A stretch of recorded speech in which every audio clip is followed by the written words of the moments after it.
Muy buenas noches, ¿cómo están todos? Espero que muy bien.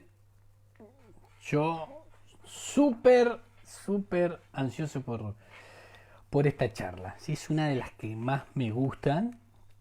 Eh, si bien les voy a ser sincero, tiene mucho de prédica. Si bien este segmento, esta sección es historias de la Biblia, y vamos a hablar de un personaje de la Biblia, si bien vamos a hablar de un personaje de la Biblia, tiene mucho de prédica. ¿Sí? Voy a contarles cosas que me pasaron a mí, algunos ejemplos, algo fresquito con personas que yo conozco y demás. Hola Aurelia, ¿cómo estás? Qué bueno tenerte. Se me fue uno. Sonia, ¿cómo estás Sonia? Sonia, Aurelia. Edith, ¿cómo estás? Espero que muy bien. Bueno, esta es una de las predicas que más me gustan. Vuelvo a decirlo, porque tiene un poco de testimonio, tiene palabra de Dios, tiene personaje, tiene experiencia con otras personas. Así que es algo que es una que me gusta mucho, ¿sí? Alejandro Farías, ¿cómo estás? Hola sobrino, Luciano Ezequiel Castillo, ¿cómo estás? Qué bueno que estés con nosotros. Es una historia, en sí como historia de la Biblia, no hay muchos datos, ¿sí? Por lo menos canónicos, por lo menos datos que hayan sido aprobados por la iglesia. Si uno se pone a googlear empieza a encontrar 10.000 cosas, ¿no? Eh, Hay que tener cuidado también en saber cuál de todas esas cosas nosotros como iglesia aprobamos y cuáles son cosas que se dicen por decir nomás, ¿no? Eh, pero hay ciertas cosas en la palabra de Dios que nos hacen ir atando algunos cabos y sobre todo algo que es lo que me gusta a mí es el hecho de poder dejarle algún mensaje para el día de hoy, ¿sí? Las historias que están en la palabra de Dios, si no le encontramos un sentido en el día de hoy, valga la redundancia, no tiene mucho sentido, ¿no? Hola Gisela Flores, ¿cómo estás? Mariano Durán, ¿qué haces Mariano? ¿Cómo estás? Tanto tiempo. Eh, Qué bueno tenerte acá con nosotros. Eh, bueno, vamos a ir a ver qué tenemos. Son y dos recién, pero ya somos 15. Hola Franquito, ya somos 15. Así que yo voy a romper esto de esperar hasta y 10 para ver qué gente ingresa. Cuando seamos 20 arranco. Dije eso y uno salió.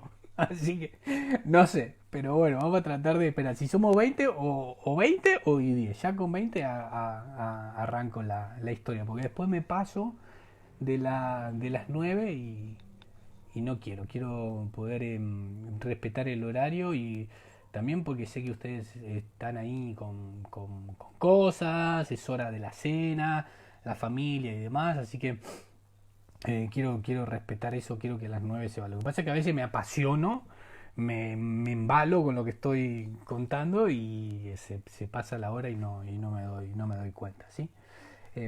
Pero bueno, vamos a esperar un poquitito más, ¿sí? Gabriel Juárez, ¿cómo estás Gabriel? Qué bueno tenerte con nosotros. Hoy no es ningún misterio. El personaje del que voy a hablar no es ningún misterio porque ya el que estuvo el miércoles pasado sabe que empecé a hablar y después, claro, estaba tan cerca del final que no conté la historia, simplemente cité y dije el miércoles que viene voy a hablar de este personaje y el personaje que voy a hablar hoy es del señor Judas Iscariote. ¿Sí? Así que ya lo había dicho ahí. Hola Clau Massa, ¿cómo estás? Ya lo había dicho, así que hoy el personaje que le traigo es Judas Iscariote, ¿sí? Vamos a hacer un repaso.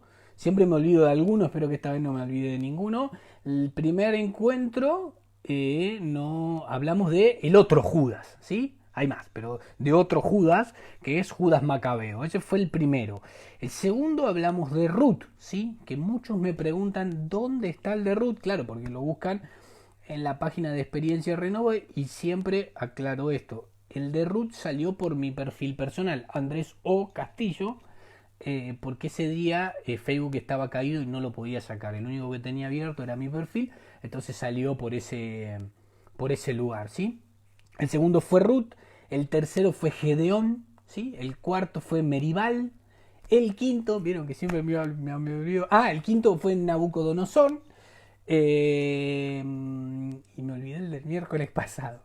Hola Tere, ¿cómo estás? Qué lindo tenerte con nosotros. Hola Margui. ¿Vos te acordás? Porque yo la otra vez revisé y me había olvidado de Maribal. Y vos me pusiste ahí, Maribal era la que me había olvidado. Así que no me acuerdo quién hablé el miércoles pasado. Si vos te acordás, te agradezco. Hola Raquel, ¿cómo estás? De Gualeguaychú, Entre Ríos. Vos sabés que en Gualeguaychú, Entre Ríos nació mi mamá. Sí, que todavía no la veo enganchada, todavía no la vi sumándose a este vivo. Pero si dentro de un ratito lo va a hacer. Es de Gualeguaychú, es mi mamá. De Lot, muy bien, muchas gracias Margui. El miércoles pasado de Lot y hoy nos toca Judas Iscariote como se los había prometido la semana pasada, ¿sí? Claro, hablé de Lot y en realidad toqué a muchos personajes, ¿no? Pero claro, la idea principal era la historia de Lot, ¿sí? Bueno, llegamos a 20. Vamos a comenzar, ¿sí? Esto voy a repetir lo mismo que dije al principio, algunos no estaban cuando lo dije, pero me parece que es importante. Cuando hablo de la vida de Judas, una de las cosas que pasa es que no hay muchos datos certeros que la Iglesia Católica haya aprobado como para poder contar una historia grande, digamos, o cronológica en los años, ¿sí? Hola María Marta, ¿cómo estás? Hola Lucufu. Cada uno se pone el link que quiere. Es de México. Bienvenida Lucufu. Patricia Gómez, bienvenida.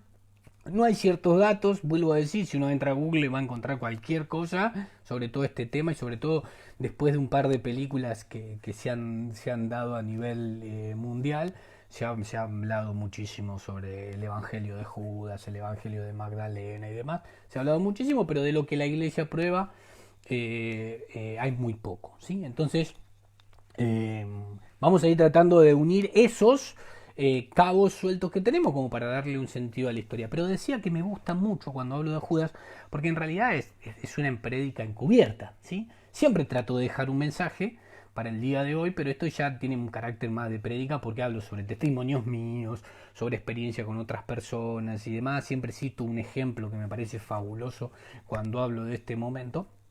Entonces tiene una característica más de prédica. Me encanta hacerlo, es lo que me apasiona y lo que amo, poder hablar de lo que hizo Jesús en mi vida. Ahí está Luisa. Lucufu es Luisa. Bienvenida Luisa de México. Contame de qué parte de México sos, Luisa. Eh, Me apasiona hablar de lo que Jesús hizo en mi vida. Así que cuando ahora me ponga a hablar me voy a poner muy apasionado sobre la vida de Judas y lo que Dios ha hecho en mi vida a través de esto, ¿sí? Voy a empezar con esto. Miren, una de las cosas que a mí me pasó de la vida de Judas es que en realidad yo siempre me pregunté, bueno, siempre hasta que encontré esta respuesta, ¿no? En la palabra de Dios, un poco investigando y otro poco también pidiéndole claridad y discernimiento a Dios. Una de las cosas que yo encontré, que me preguntaba, era el hecho de decir, ¿cuándo fue el momento en que Judas torció su camino? ¿Sí? ¿Y por qué digo esto? Porque yo estoy convencido de que todos los discípulos eh, comenzaron a seguir a Jesús por algo noble, por algo bueno. Yo no me imagino a Judas pensando, no, me voy a unir al equipo de Jesús para después meterme a ganarme su confianza y después traicionar, ¿no? Yo estoy completamente seguro de que Judas tenía un principio bueno, un principio noble detrás de acercarse a aquellos que estaban caminando con Jesús, ¿no? Entonces, si esto es así, si yo me doy cuenta que es así, que Judas tenía un inicio noble. Hola Macu, ¿cómo estás? Si Judas tenía un inicio noble, ¿no? Me pregunté en un determinado momento cuándo fue el momento en el que Judas torció su camino, ¿no es cierto? Y yo lo comparaba con algo que que yo conozco y que hice en un determinado tiempo en mi vida. Los que me conocen un poco saben que yo vengo del área de la publicidad, soy licenciado en publicidad, lo he estudiado en la universidad. Eh, la publicidad me ha servido muchísimo en este camino de encontrarme con Jesús, de predicar, de dar su palabra. A mí me gusta decir, si en algún lugar por ahí me, me convocan y me dicen cómo presentarme, qué sé yo, me preguntan si soy predicador, a mí la palabra predicador la siento como que me queda demasiado grande, pero sí me animo a decirle, ustedes digan que soy comunicador, ¿no? Porque el predicador es como que tiene como que hay un espacio que el predicador ocupa, ¿no? En cambio el comunicador es simplemente comunica lo que Dios ha hecho en su vida en cualquier lado. Entonces desde ese lugar yo me puedo mover desde una charla en una asamblea, me puedo mover en un teatro, en un escenario al aire libre, en la televisión, en la radio, escribiendo, ¿sí? Hoy amanecí con una noticia muy linda, y es que voy a empezar a escribir para un portal católico, un portal, una página en internet, un portal católico de enseñanza para Toronto, Canadá. La verdad es que nunca había estado dando charlas y palabras para este país. Me da alegría siempre que puedo avanzar en lo que Dios me ha pedido, de expandir la palabra de Dios cuanto más lejos y a nuevos lugares mejor. Entonces hoy estuve escribiendo todo eso, gracias a Dios. Yo no sé inglés, no, y ahí se habla o inglés o francés, no sé ninguno de los dos idiomas, pero gracias a Dios la persona que me llamó ya me conocía, sabía de esta particularidad, y ella, claro, lo que me dijo fue: quédate tranquilo, mandámelo en español que nosotros hacemos la traducción. Así que hoy le mandé eso para allá, ¿no? Entonces son diferentes formas de comunicar lo que Dios ha hecho en mi vida, y yo creo que en cualquier oportunidad que tenga de hablar lo que Dios ha hecho en mi vida, para mí es mejor, ¿no? Pero en todo este mover de las cosas, la publicidad me ha ayudado mucho, ¿no? Y yo he rozado la publicidad, he rozado el cine, he rozado la producción de radio y televisión. Son todas cosas que yo he aprendido, pero también en un determinado momento de mi vida, aunque usted no lo crea, me animé a actuar, ¿sí? Mi pequeña, corta y simple carrera como actor comenzó trabajando como extra en publicidades de la televisión, ¿sí? Y como era, yo hacía de extra para publicidades de Quilmes, de publicidades de Coca-Cola, bueno, publicidades de grandes marcas, pero muy así de extra, ¿no? Digo, usted vaya siguiéndome el hilo conductor, porque parece que estoy hablando de cualquier cosa menos de Judas, pero ustedes se van a dar cuenta que tiene sentido, ¿sí? Ahí Edith me pregunta por el canto. He cantado en un ministerio de música, he cantado en misas, he cantado en bares con una banda, y lo he hecho no porque sepa cantar, porque verdaderamente no sé cantar, pero hay algo que tengo adentro que es como una especie de fuego sagrado, que me encanta tenerlo adentro, y es que soy capaz de hacer hasta lo inimaginable porque el mensaje y el anuncio de Dios no se pierda. Y en ese camino de hacer lo inimaginable también me animé a cantar, y como muchos no lo creen, las impresiones no fueron tan malas. Cuando cantaba dentro de la iglesia, fueron nefastas las devoluciones, pero cuando cantaba fuera de la iglesia, en bares, en restaurantes y demás, donde me frenaba, hablaba de Dios y después seguía cantando canciones de Dios, no importaba el lugar que fuera, las evaluaciones han sido bastante buenas, aunque usted no lo crea. Pero volvamos al esto de hacer de extra en las publicidades, ¿no? Miren esto.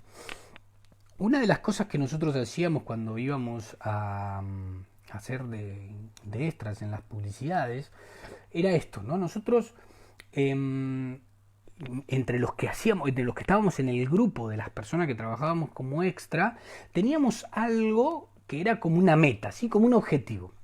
Y en esa área lo que se manejaba era que si vos eras extra, Siempre sucedían determinadas cosas. Vos te contrataban como extra, pero siempre sucedían determinadas cosas y de repente tenían que buscar a uno que no lo habían tenido en cuenta y tenían que poner al frente a otra persona que no lo tenían en cuenta y demás, y buscaban entre los extras, ¿no? Entonces, ese grupo que era extra tratábamos de mostrarnos todo el tiempo. ¿Por qué? Porque nosotros entendíamos que el objetivo principal del que trabajaba como extra era poder decir en la publicidad o en el lugar donde fuera que estabas actuando de extra una o dos palabras. Cuando vos ya tenías un guión, ya salías del equipo de los extras, ¿sí? Y eso significaba que podías empezar a creer que había podías llegar a hacer una carrera de actuación en ese lugar, y además, por hablar, te pagaban muchísimo más que si vos eras simplemente extra y no tenías un guión, no tenías que decir ninguna palabra, ¿no? Entonces, ya sea por comenzar una carrera o ya sea porque te pagaran más, entre todo lo que estábamos ahí en extra tratábamos de ver y de planificar y de mirar cómo podíamos hacer para salirnos de ese equipo de extra y pasar a tener un papel, ya sea secundario, terciario, no importa, pero que tuviera un guión y podamos decir dos o tres palabras, ¿no? ¿Por qué digo esto? Yo siento que nosotros, iba a decir como católico, como cristiano, pero en realidad yo siento que cada uno en su vida, ¿no? Crean lo que crean, uno como que es el protagonista de su propia historia, ¿sí? Como que hay un guión, que es como la película perfecta, ¿no?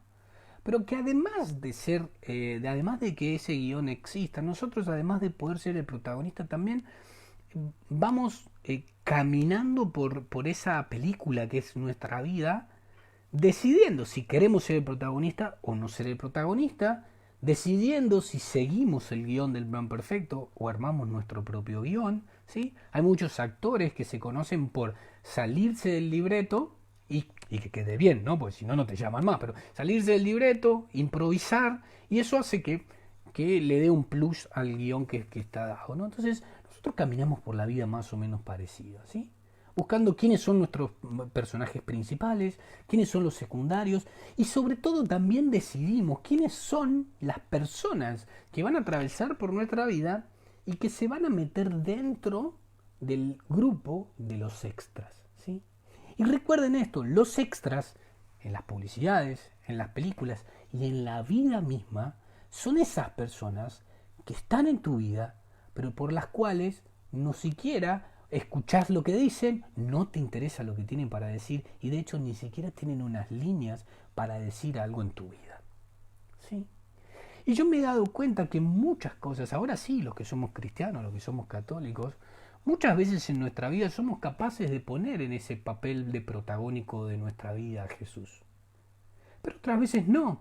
Y a veces lo ponemos a Jesús y a los 3 días lo sacamos y ponemos a otro, y al otro día lo sacamos y nos ponemos nosotros, y vamos por la vida tratando de ver quién es el protagonista de nuestra historia, y quién es un artista secundario, y quién es un extra en nuestra vida, ¿no?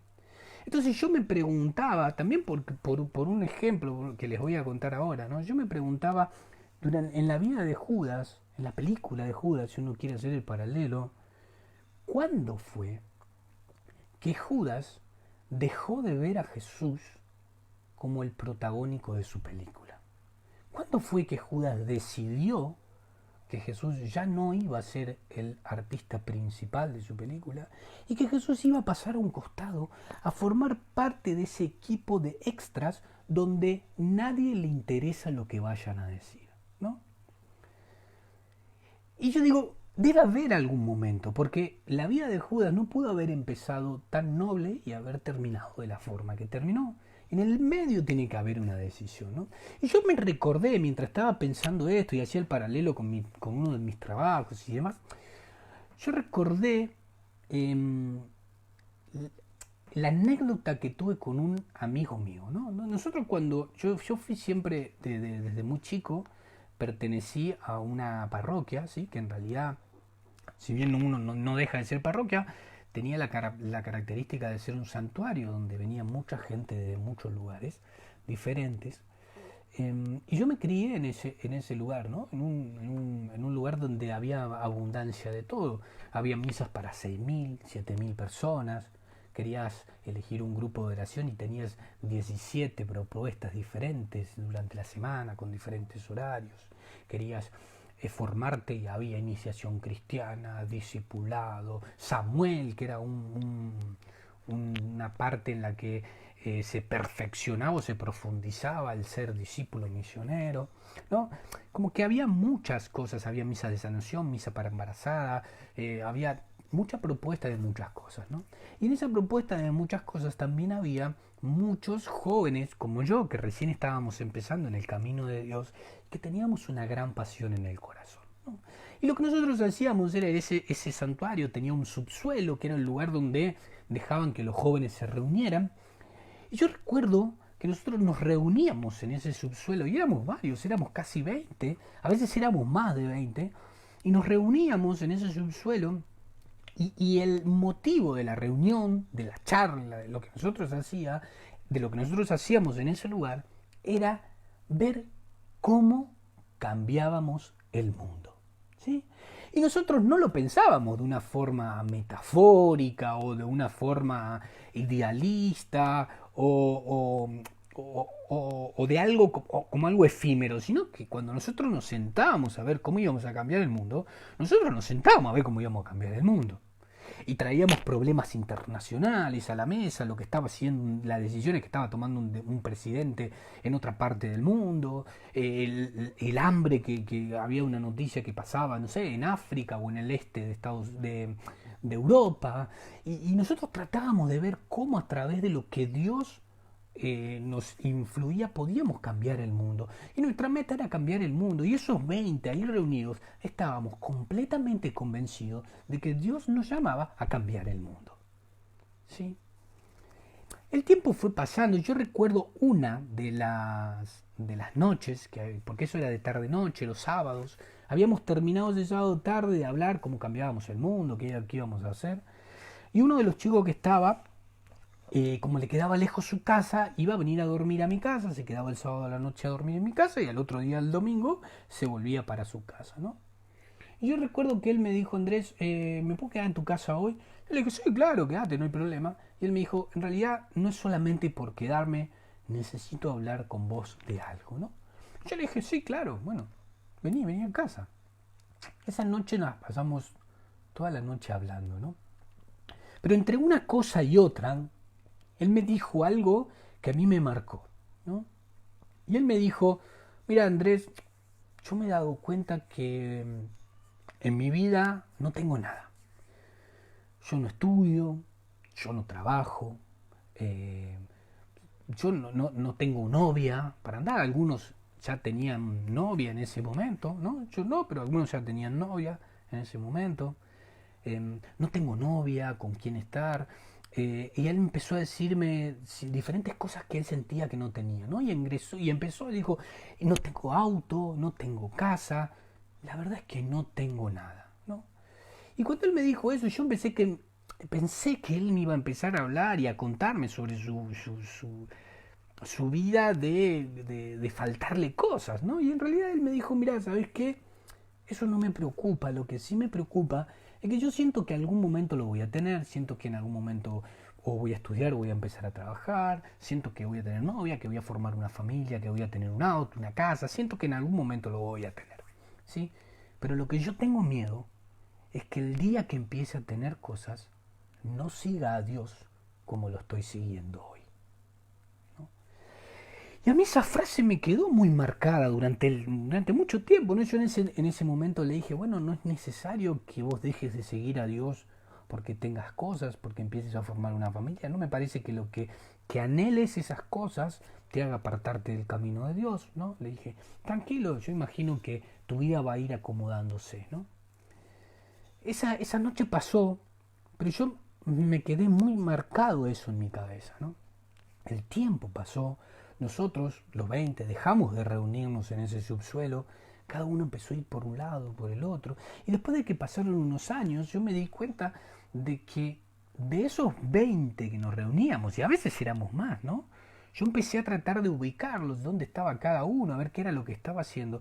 Y lo que me di cuenta es que de esos 20 o más, solo había dos, contándome a mí, que todavía seguíamos en el camino de Jesús. Que todavía seguíamos intentando dar una palabra de aliento a otro, un consejo, tratando de predicar algo de parte de Dios, llevando un mensaje a otro lugar, ¿no? Solo dos. Y en un momento yo dije, ¿cómo fue que pasó esto? ¿No? Digo, ¿cómo puede ser que personas, aunque hayan sido jóvenes, ¿no? Y aunque después la vida haya cambiado su presente y su realidad, ¿cómo puede ser que personas que en un determinado momento sienten en su corazón el deseo de cambiar el mundo, después de un tiempo ni siquiera se acuerden de quién es Jesús? Y yo me pregunté eso, y yo no, la verdad es que no tenía respuesta para eso, no entendía por qué. Simplemente me atinaba a pedirle a Dios en mis oraciones que no me pasara, que yo quería estar abrazado a Él, siguiendo su voluntad siempre y en todo momento, ¿no? Pero no le encontraba respuesta a eso. Pero miren lo que pasó. Pasó un tiempo y yo me volví a encontrar con este amigo mío, ¿no? Y me lo encontré en la calle y nos saludábamos. Y, hola, ¿qué haces? ¿Cómo andás? Tanto tiempo, esto, que lo otro, ¿no? Los dos nos habíamos perdido el rastro. Nos saludamos como amigos de siempre que se habían dejado de ver y demás, ¿no? Y él empezó a hablar conmigo y lo primero que me dijo es, mirá, yo nunca ando por acá, dice, ¿no? Digo, te encontré porque vengo casualmente. De hecho, vine acá cerquita porque, gracias a Dios, yo tenía un auto que era usado, lo compré usado, bueno, gracias a Dios me está yendo bien en el trabajo y pude comprar un 0 kilómetro y estamos contentos en la familia y demás. Me casé, me contó, tenía una hija, en ese momento tenía una hija, me contó que estaba muy contento por la hija que tenía y demás, y esto que lo otro, y la charla se fue haciendo muy amena y muy linda, hasta que en un momento me salió a hacerle una pregunta de una manera muy natural, y yo le dije, che, y contame, ¿en qué parroquia estás sirviendo? ¿Dónde estás eh, llevando adelante tu ministerio, tu apostolado? ¿Qué estás haciendo, no? Y cuando le pregunté eso, yo vi que él hizo así, agachó la cabeza y miró al piso, hizo unos minutos de silencio, y él ya sin mirarme más, me dijo, mirá, en realidad, entre el trabajo, la familia, eh, se me ha hecho muy difícil, hace rato que no voy a la iglesia, hace rato que tengo ganas de, de servir, pero que no encuentro el tiempo, y bueno, viste cómo son estas cosas, ¿no? Y cuando él me dijo eso, yo recordé aquella noche, ¿no? Recordé aquella noche en la que él me dijo, yo tengo miedo que el día que yo tenga estas cosas no siga a Jesús como lo sigo hoy, ¿no? Y cuando yo recordé eso, ¿no? Y me di cuenta que estaba pasando en su vida eso por lo que él tenía tanto miedo, a mí me salió del corazón decirle, ¿cuándo fue que permitiste que Jesús no sea la prioridad en tu vida? ¿No? Y cuando le dije eso, él empezó a lagrimar, se le empezaron a caer lágrimas de los ojos. Estábamos en el medio de la calle, así que fuimos a tomar ahí un café. Y él empezó a contarme de las veces que había intentado volver aunque sea entrar a una parroquia y escuchar una misa, y que él no podía, que cada vez que tenía el deseo en el corazón, que tenía ganas de hacer algo pasaba, y él no podía volver al encuentro con Jesús, y que él sentía que ya a esa altura había bajado los brazos y que ya era muy difícil para él volver a lo que era antes, pero me confesó algo, me confesó que en su corazón había una gran nostalgia por lo que él en algún momento había hecho para Dios y que ahora no lo estaba haciendo, ¿no? Bueno, yo le di una palabra ahí de consejo, oré por él, le dije que no se perdiera otra vez, que sigamos en contacto y demás. Pero yo ese día me llevé algo en el corazón, ¿no? Me llevé el darme cuenta que a veces uno en la vida puede estar muy cerca de Jesús, puede hasta amarlo profundamente, hasta sentir una pasión desenfrenada por las cosas de Jesús, y dentro de muy poco ni siquiera acordarse quién es. Y parafraseando lo que le decía antes, uno puede tener a Jesús como protagonista de su propia historia, de su propia película, y de golpe, en algún momento de tu vida, dejar que esto sea así y correr a Jesús, a ese sector, a ese equipo, a ese grupo de personas, a lo que se les llama extras, a los que nadie escucha porque no tienen nada que decir, no hay libreto en su vida. Y si hay un extra que quiera decir algo, va a tener que esperar el momento de que algún protagonista se enferme o que mágicamente alguien lo llame, porque lo que los extras quieren decir a nadie le interesa, ¿no? Y cuando yo veía eso, ¿no? Yo oraba por él mientras volvía. Dios me daba luz sobre algo que le había preguntado y era con lo que empecé esta charla. Dios me daba luz y me mostraba un pasaje en la palabra de Dios que tiene que ver con el personaje que estamos hablando hoy. Si yo quiero que ahora leamos, ¿sí? Miren, yo le voy a decir, vamos a ir al Evangelio de Marcos, ¿sí? Vamos a ir, después lo vamos a comparar, ¿eh? Hay cosas para comparar hoy, porque el mensaje está tan oculto que necesitamos ir comparando cosas, ¿sí? Entonces el que tiene la palabra de Dios ahí cerca lo busca conmigo, lo lee para sus adentros. Estamos en Marcos, el Evangelio de Marcos, capítulo 14, desde el versículo 3, ¿sí? Voy a avanzar. Y miren lo que dice desde el capítulo 3, ¿no? Dice: estaba Jesús en Betania, en casa de Simón el leproso, sentado a la mesa, cuando llegó una mujer con un frasco de alabastro lleno de un perfume de nardo puro, que era muy caro. Rompió el frasco y lo derramó sobre la cabeza de Jesús. Algunos, indignados, comentaban entre sí: ¿a qué se debe semejante derroche? Podía haberse vendido este perfume a un precio muy alto y haber dado el dinero a los pobres. Y la criticaban. Pero Jesús les dijo: déjenla, porque la apenan. Ha hecho conmigo una buena obra. A los pobres los tienen siempre con ustedes y pueden socorrerlos cuando quieran, pero a mí no me tendrán siempre. Palabra de Dios. Sí, la voy a dejar marcada porque vamos a volver sobre esta palabra, ¿no? Pero quiero que podamos narrar lo que está pasando, ¿sí? Dice Jesús estaba en Betania y apareció una mujer con un perfume, lo rompió, lo untó a Jesús con ese perfume caro y con sus cabellos secó el perfume que había hecho que le había derramado a Jesús, ¿no? Y dice, miren esto, ¿no? Acá empieza a verse las cosas cruzadas, ¿no? Marcos nos dice: algunos indignados comentaban entre sí a qué se debe semejante derroche, ¿sí? A mí me pasó en un tiempo en el que yo comencé tratando de seguir el camino y la voluntad que Dios tenía para mi vida, comencé a organizar eventos masivos, ¿no? De mucha gente. Cuando uno organiza eventos masivos empieza como a tener que pensar en escenarios más grandes, en pantallas, en luces, en sonido, en músicos, en técnicos, en productores, ¿no? Como que empieza todo a agrandarse cuando empieza uno a pensar en las masas, ¿no? Yo hasta ese momento venía haciendo y armando eventos, pero más parroquiales, más chicos.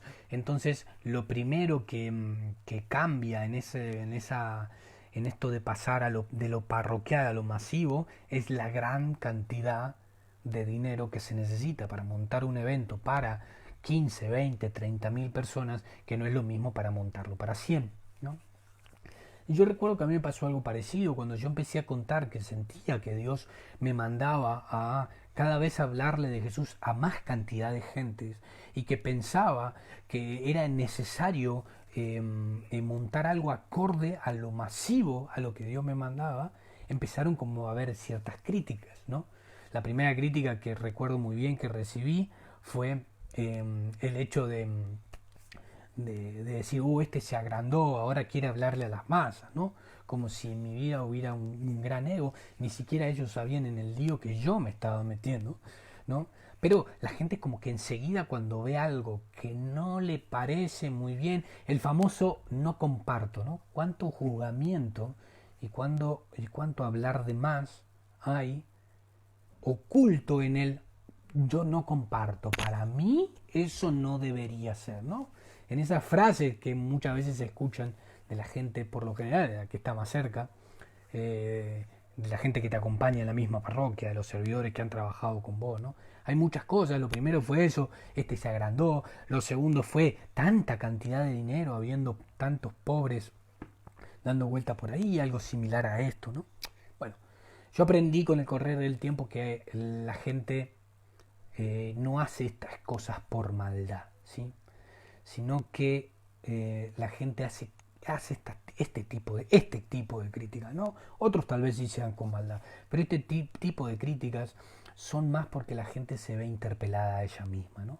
Cuando vos estás siguiendo el sueño que Dios marcó para tu vida, empezás a desprenderte a un sueño grande, porque Dios siempre piensa cosas grandes para tu vida.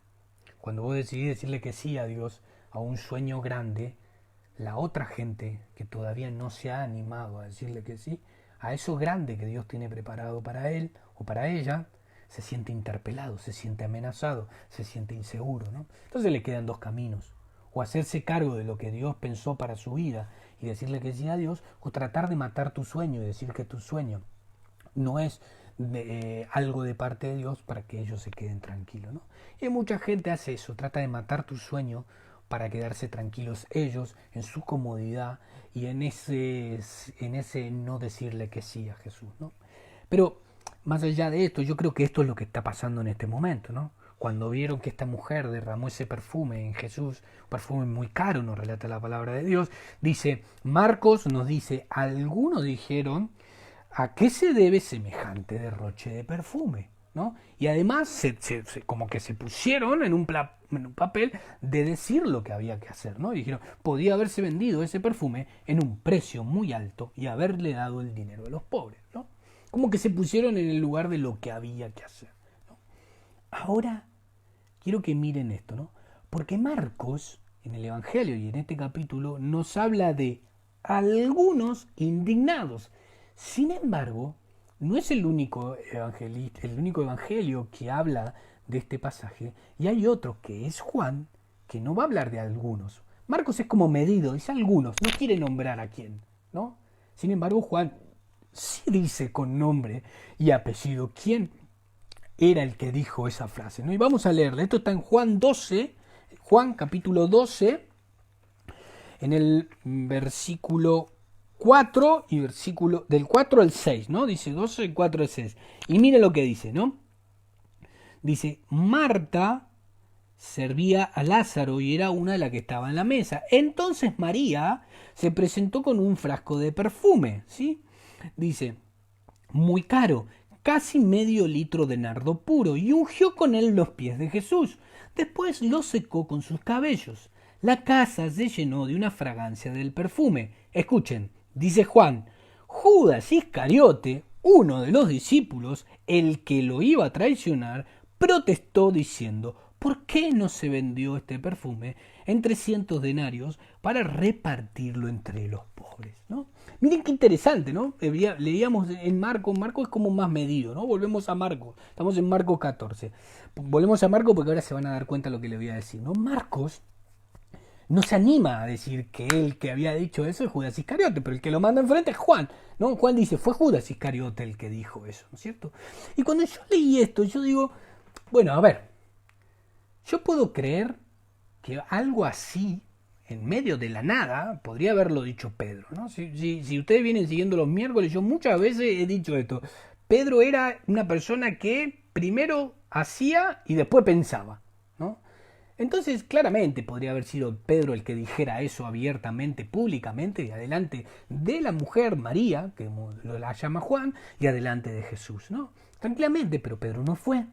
Uno podría pensar que fue el mismo Juan. Juan tenía el mote de el amado de Jesús, ¿no? Entonces tal vez como era el amado, como era el mimado de Jesús, tal vez tenía cierto derecho de decir alguna cuestión o de tratar de refutar algo que Jesús estaba permitiendo. Y decir, che, ¿te parece Jesús? No, digo, capaz que Juan, pero Juan no fue. Fue Judas Iscariote. Ahora mi pregunta es, ¿y de cuándo Judas Iscariote habla? Si la palabra de Dios, cuando nosotros la vamos leyendo, nos damos cuenta que Judas es alguien que está ahí, siempre a un costado, pero nunca da su opinión de las cosas, ¿cierto? Siempre está detrás. Sin embargo, Judas Iscariote se atreve a insinuar y soy bueno, estoy siendo como Marcos, se atreve a insinuar, porque en realidad no es una insinuación, sino que es una orden lo que él dice, se atreve a insinuar, vamos a ir siendo buenos, se atreve a insinuar que lo que Jesús estaba permitiendo estaba mal. Y cuando yo encontré esto, yo digo, Judas empezó a cuestionar lo que Jesús estaba permitiendo. ¿Sí? Ahora, digo, este momento en el que Judas empezó a hablar, pero empezó a hablar desde un juzgamiento a lo que Jesús permitía que esté sucediendo, a Judas le va a marcar el principio de un final nefasto. ¿Sí? El principio de un momento en el que se aleja del camino de Jesús, en el que saca a Jesús como artista principal de su película, de su historia, y se pone él en ese lugar. Porque lo que Judas está diciendo, mira, es esto, mira Jesús, ¿sabes qué? No comparto lo que estás haciendo, ¿sí? Me parece que lo que estás permitiendo con esta mujer es algo equivocado, no debería ser así, así que voy a correrte del lugar privilegiado, el de toma de decisiones, y a partir de ahora voy a empezar a tomar las decisiones yo, porque sabes que creo que habría que haber hecho otra cosa y lo que yo siento que habría que hacer me parece que es lo correcto, así que a partir de ahora ya no sos más el protagonista. Y en ese momento Judas Iscariote no solo quita a Jesús del protagonismo de su película, sino que lo manda al grupo de los extras, donde nadie le importa lo que dicen, lo que hacen, porque son extras y porque simplemente están llenando un lugar. Ahora, no es casualidad esto que les voy a mostrar. En el capítulo 14 de Marcos, que es el que nosotros leímos, ese capítulo termina contando la historia del perfume, ¿no? Jesús avanza y dice, ella ha hecho lo que ha podido.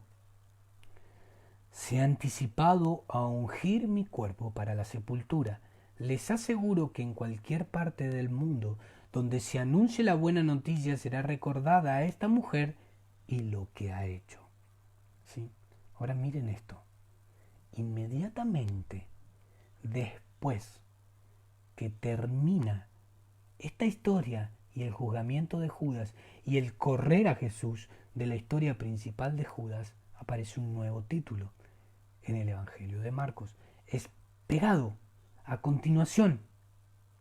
Y el título de esa nueva historia se llama La traición de Judas.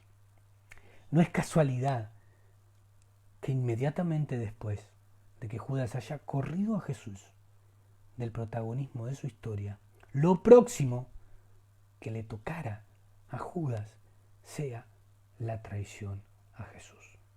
En otra parte la palabra de Dios dice, y el demonio se metió en Judas y Judas traicionó a Jesús. ¿Sí?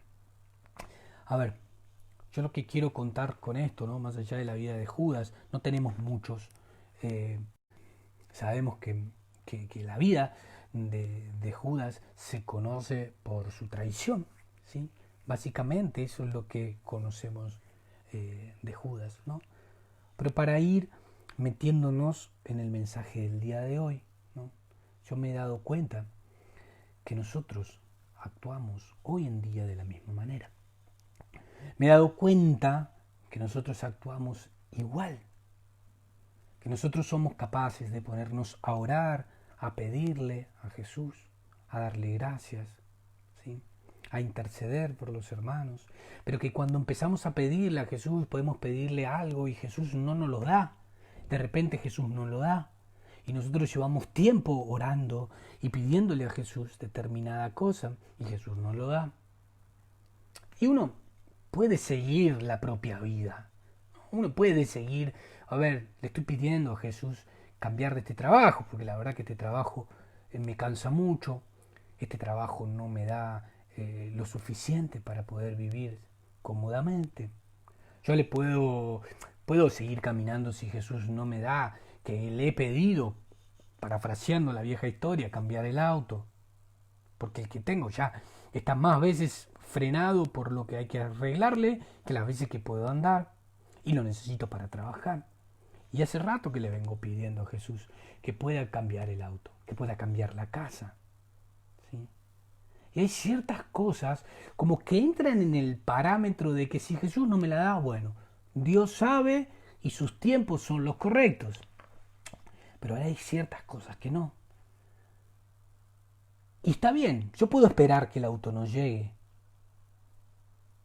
Pero el médico me acaba de decir que mi hija tiene 3 meses de vida. Perdóname, Jesús, pero yo eso no lo puedo esperar. No puedo esperar que tu sanación llegue. Revisé sin querer, por decirlo de alguna forma y entre comillas, el teléfono de mi esposo y me di cuenta que mi esposo ha sido infiel conmigo. Perdóname, Jesús, pero eso no lo puedo soportar. Me llegó una carta a documento. Estoy perdiendo la casa.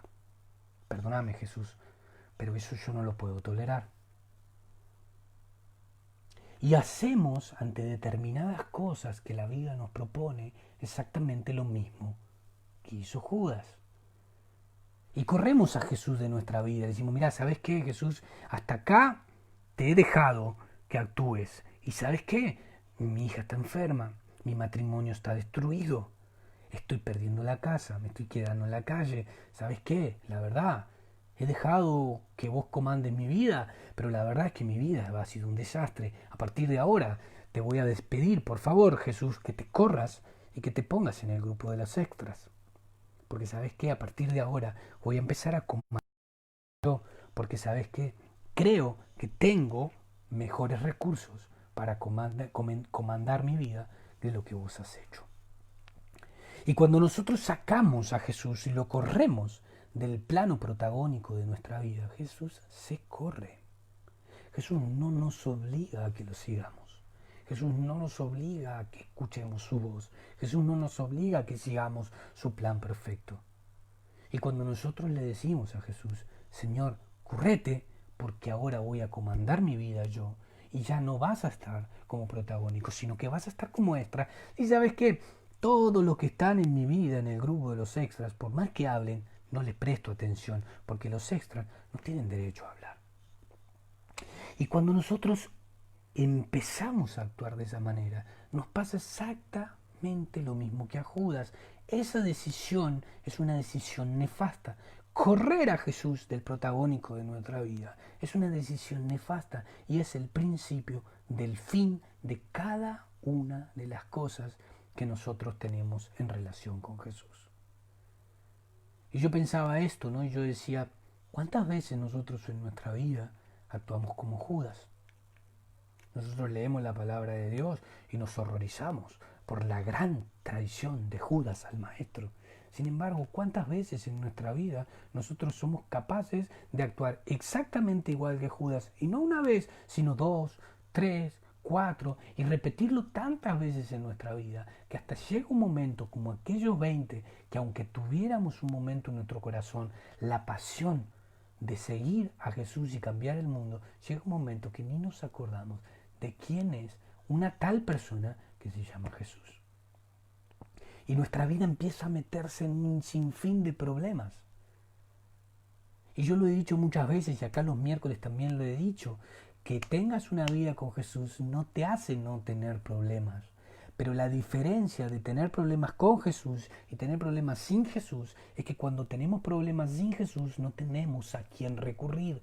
Y cuando nosotros tenemos problemas porque la vida nos da desafíos y Jesús comanda nuestro barco, la tormenta siempre cesa.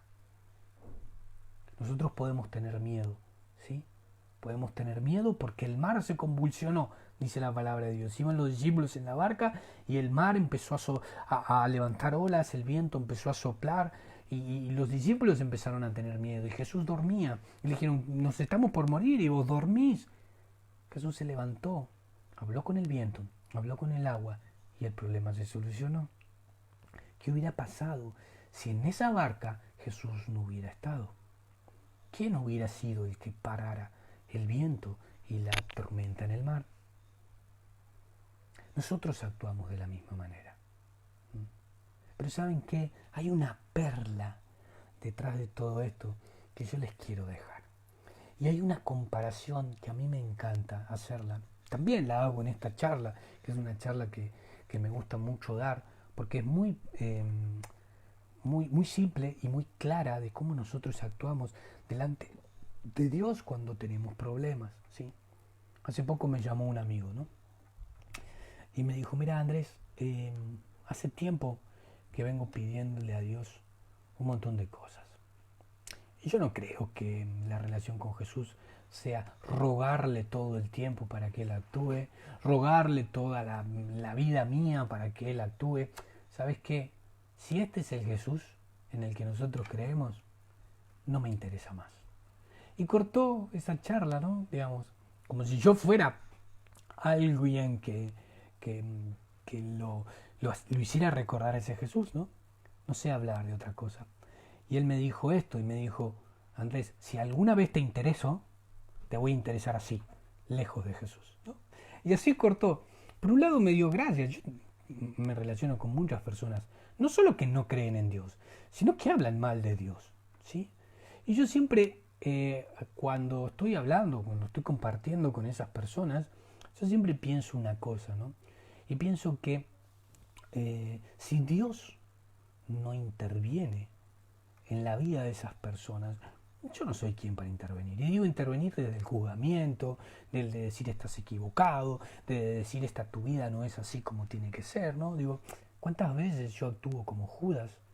Lo saco a Jesús de mi vida y la única reacción que Jesús tiene es la de esperar que yo vuelva para abrazarme. Él no está esperando que yo vuelva para decirme, ahora que volviste, ¿sabes qué? No, ahora no quiero saber nada, porque cuando yo estaba en tu vida me echaste como un perro, ahora que me echaste como un perro, no quiero saber nada. Cuando vos volvés a la presencia de Jesús, Jesús te está esperando con los brazos abiertos. Porque del mismo momento en el que vos lo sacaste de tu vida y Él se tuvo que ir, porque respeta tus decisiones, de ese mismo momento Él está deseoso en su corazón de volver a tu vida para abrazarte. Y si Jesús actúa así conmigo y actúa así con las personas, ¿quién soy yo para no actuar de esa manera con la gente, ¿no? Entonces cuando él me dijo eso me dio un poco de risa, porque dije, voy a seguir hablando con vos, ¿no? Lo que sí yo sé es que este amigo mío ha dedicado su vida a Dios. Y yo estoy convencido, esto fue muy reciente, ¿no? Y estoy convencido de que aunque él quiera alejarse de Dios, no va a poder, porque no sabe vivir de otra manera que no sea cerca de Jesús.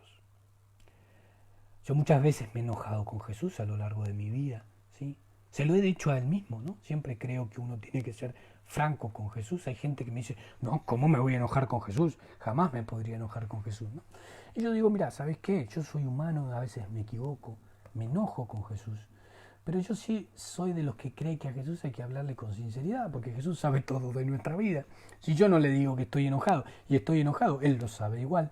Entonces, ¿para qué perderme un momento de charla con Él? Y muchas veces me he enojado con Jesús, ¿no? Pero yo sé en lo profundo de mi corazón que jamás voy a poder dejar de hablar de las maravillas que Jesús ha hecho en mi vida. Porque sencillamente no sé vivir de otra manera que no sea relacionándome con Jesús. Y un día puedo estar enojado, otro día puedo estar melancólico, otro día puedo creer que Jesús me ha abandonado. Pero yo estoy convencido de que en realidad nunca voy a dejar de hablar, pase lo que me pase, de las maravillas que Dios ya ha hecho en mi vida, ¿no? Y yo creo que a Él le va a pasar lo mismo, ¿sí? Pero ¿por qué digo esto? ¿Por qué llego a este lugar? Porque hay una comparación en este momento y yo estoy convencido que esto de correr a Jesús como protagonista de su historia, de que Judas lo haya hecho y que ese haya sido el principio del final, dice la palabra de Dios en los evangelios, que Judas fue y cuando se dio cuenta de lo que había hecho se ahorcó, ¿sí? Hay dos versiones en Hechos de los Apóstoles, también nos cuenta que Simón Pedro es el que nos dice en Hechos, el que nos dice que se tiró de un barranco y dice que su cabeza explotó y estalló y los sesos quedaron marcados en la tierra, ¿no? Hay como dos versiones, pero más allá de ponernos de acuerdo teológicamente cuál de las dos versiones es la correcta o si hay un punto en común de los dos, lo cierto es que yo no estoy convencido que el error más grande de Judas no fue haberse alejado de Jesús. El error más grande de Judas no fue haberlo sacado a Jesús de su vida, ¿sí? ni siquiera fue el haberlo traicionado físicamente y materialmente. Ni siquiera fue eso, ¿no? A veces uno puede creer, y la palabra es muy dura con lo que hizo Judas, ¿no? Dice, aquel que traiciona a Jesús no va a querer ni siquiera haber nacido, ¿no? Es muy dura la palabra de Dios para con la traición de Judas. Sin embargo, yo estoy convencido de que lo peor que hizo Judas no fue ni sacar a Jesús de su vida, ni traicionarlo, ¿sí? Lo peor que hizo Judas en su vida fue ahorcarse. ¿Y saben por qué? Porque lo que hizo Judas al ahorcarse es creer que Jesús no era capaz de perdonarlo. ¿Y saben qué? Aún habiendo traicionado a Jesús, yo estoy convencido de que Jesús estaba dispuesto a abrazarlo a Judas y a perdonar todo lo que había hecho. Sin embargo, Judas no creyó que Jesús fuera lo suficientemente misericordioso como para abrazarlo y perdonarlo. Y yo creo que ese fue el error más grande de Judas, ¿sí? ¿Y saben cuál es el paralelo que siempre me gusta poner? Es Pedro a la orilla del lago de Tiberíades, ¿sí? Esto está en Juan capítulo 21. Es Pedro sabiendo que lo había negado 3 veces a Jesús. Jesús se le aparece a orillas del lago y Pedro lo primero que piensa es, dice la palabra, se viste y se tira de cabeza al agua para ir al encuentro de Jesús. Sabía que se había equivocado, que haber negado a Jesús 3 veces era de una cobardía, hasta incluso imperdonable. Sin embargo, cuando vio a Jesús resucitado a orilla del lago, lo único que sintió su corazón es inmediatamente ir al encuentro de Jesús y abrazarlo, porque había algo adentro del corazón de Pedro que sabía que Jesús estaba en la orilla dispuesto a abrazarlo y perdonarlo por lo que había hecho. Y nosotros muchas veces, a mí me ha pasado, ustedes no saben la cantidad de veces en que han venido gente a decirme que hace años que no se confiesa. Yo digo, ¿por qué no te confesas? ¿Por qué no vas a la reconciliación? ¿Por qué no acomodas tu vida con Jesús? Das vuelta a la página y empezás a caminar con Él de vuelta. Y la gente, ustedes no saben la cantidad de gente que me contesta, no, yo hace años que vengo confesando el mismo pecado, ya Dios no va a perdonarme. Con todo lo que yo hice ya no soy digno de que Dios me perdone. Dios no puede usarme a mí con todas las cosas que yo he hecho. Con todo lo que ya ha hecho, Dios no puede, ¿no? Y dejan de ir a la confesión, de ir a la reconciliación, dejan de encontrarse con ese Jesús que está dispuesto a abrir tus brazos y a recibirte, ¿sí? A recibirte y a perdonarte, sea lo que sea que hayas hecho.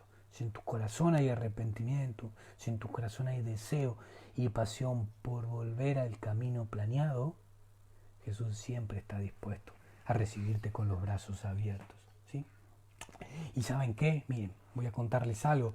Hace poquito descubrí una cosa, una canción que hace muchos años que escucho, una canción muy vieja, que habla sobre el hijo pródigo, ¿sí? De un cantante evangélico que se llama Marcos Vidal, ¿no? Y él habla del hijo pródigo que ha vuelto al encuentro con el padre y se encuentra que el padre lo está esperando en la puerta para abrazarlo, ¿no? Es la historia del hijo pródigo, ¿no?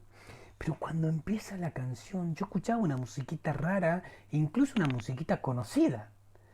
Marcos Vidal es un artista, es español, nació en España, en Madrid, tiene su iglesia en Madrid. En uno de los viajes he podido ir a conocer la iglesia, he podido hablar con servidores de ese lugar y demás. Es alguien a quien muchas veces ha sido instrumento a través de sus canciones para yo poder volver al encuentro con Jesús. Él es español, ¿no? Y sin embargo esa canción empieza con una música conocida y hace poquito me di cuenta, se lo contaba a mi esposa, y le dije, ¿te das cuenta cuál es esta canción? Está un poco encubierta, ¿no? Un poco cambiada y demás, pero no deja de ser esa canción. Y esta canción empieza con el tango Volver. un tango de Carlos Gardel, ¿no? Que habla de volver a su tierra, ¿sí? A la tierra de donde se fue. Y empieza con esto, ¿no? Lo cuento como una anécdota, pero a lo que voy es, siempre que quieras volver al encuentro del Padre, Jesús está ahí esperándote. No creas que no sos digno, no creas que has hecho lo suficiente pecado como para que Dios no te reciba. No creas que ya Dios se olvidó de ti. Cuando vos más crees que Dios se olvidó de vos, es cuando Dios más cerca está susurrándote al oído, que te espera para abrazarte. Nosotros muchas veces socialmente creemos que Dios está esperando que nos equivoquemos con un martillo en el cielo al estilo Thor y para pegarnos un martillazo en la cabeza cada vez que nos equivocamos. Porque muchas veces sentimos que nuestro Dios es un Dios castigador, que está esperando que nos equivoquemos para mandarnos al fuego del infierno. Sin embargo, ¿sabes qué? Dios es un Padre de amor. Que cada vez que te equivocas se le parte el alma. Cada vez que elegís separarlo de tu vida, ponerlo en el grupo de los extras, se le parte el alma. Pero ese amor con el que se le parte el alma es el mismo amor con el que te espera volver, con el que te espera llegar solo para abrazarte. ¿Sí? Hay una mujer, me lo han dicho 2 o 3, pero recuerdo una mujer que era muy enfática en esto, ¿no? Y ella me decía: Andrés, yo he confesado un pecado más de 6 años seguidos en mi vida y todavía lo sigo confesando, ¿no? Y claro, cuando ella me contaba eso, yo creía que ella volvía a caer en ese pecado una y otra vez y que no podía librarse de esa tentación, de ese pecado, ¿no? Entonces yo lo di casi por eso a hecho, lo di casi por hecho a eso, ¿no?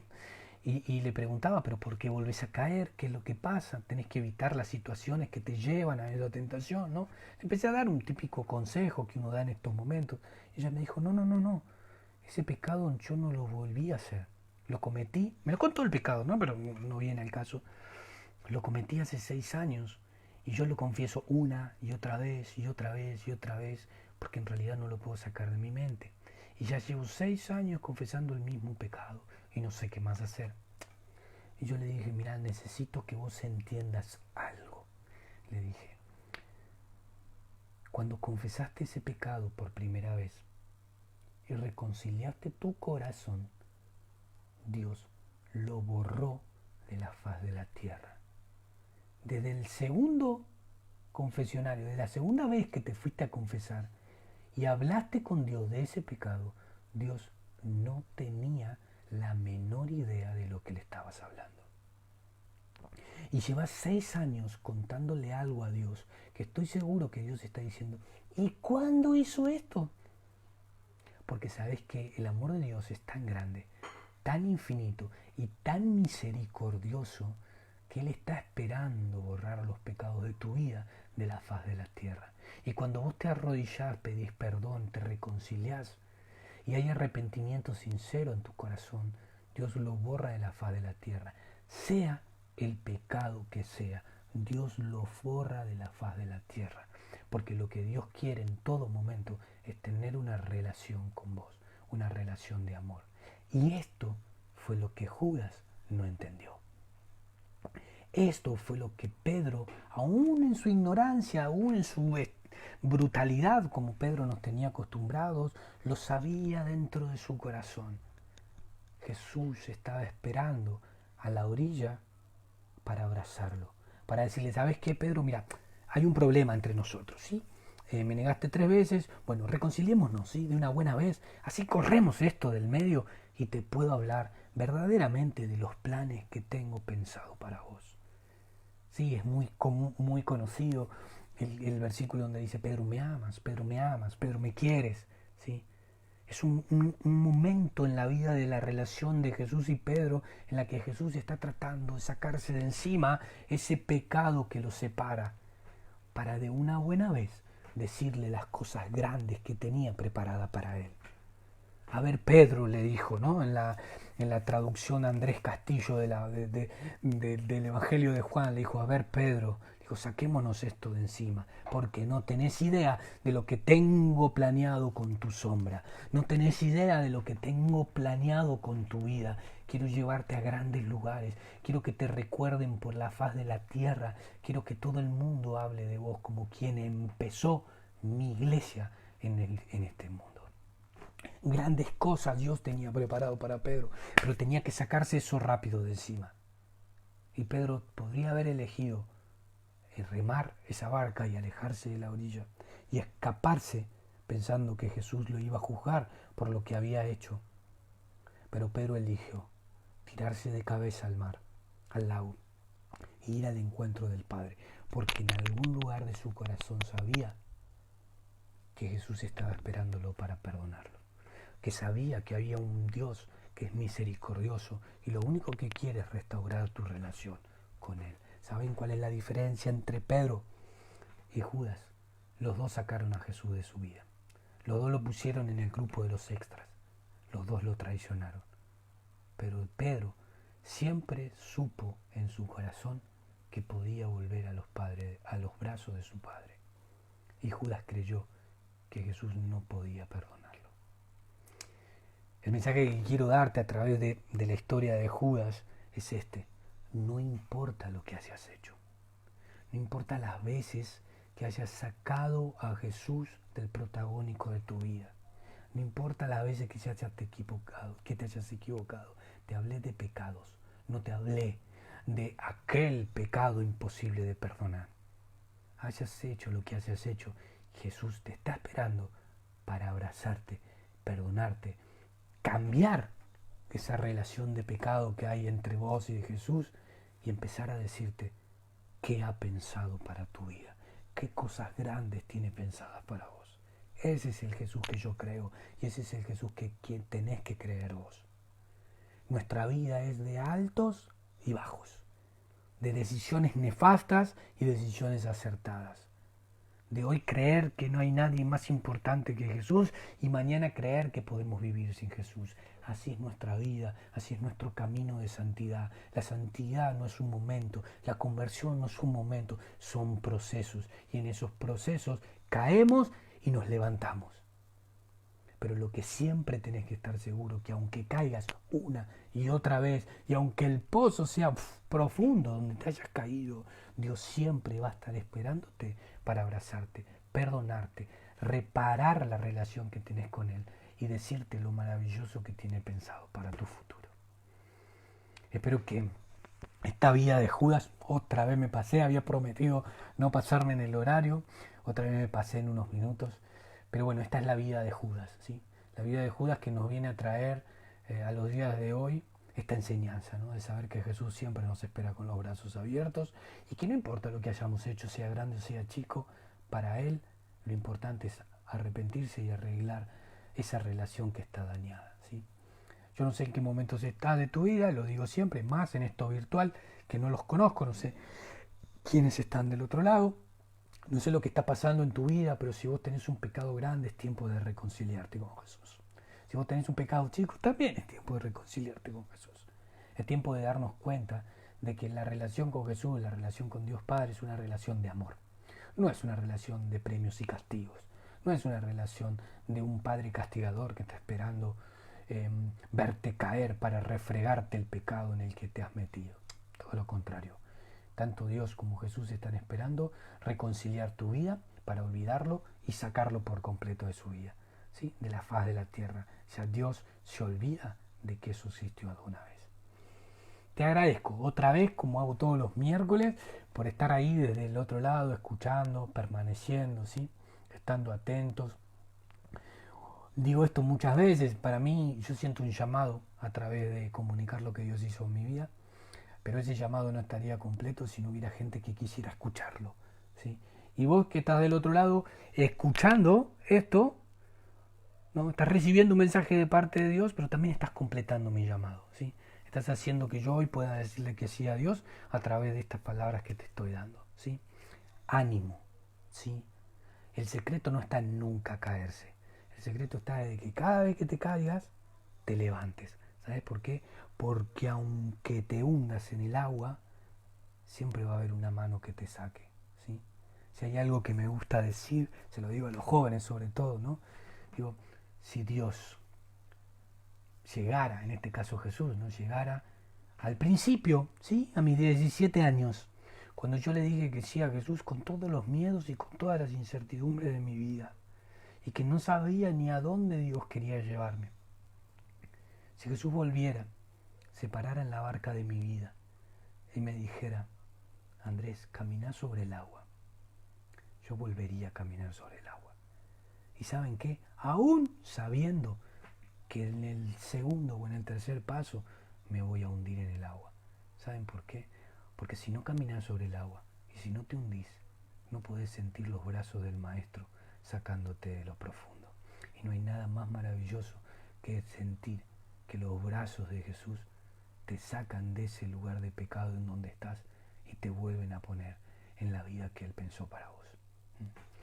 Hasta el miércoles que viene. Esta vez no voy a decir quién es el personaje del miércoles que viene, así que te espero que estés ahí del otro lado escuchando y caminando esta vida de idas y vueltas con Jesús.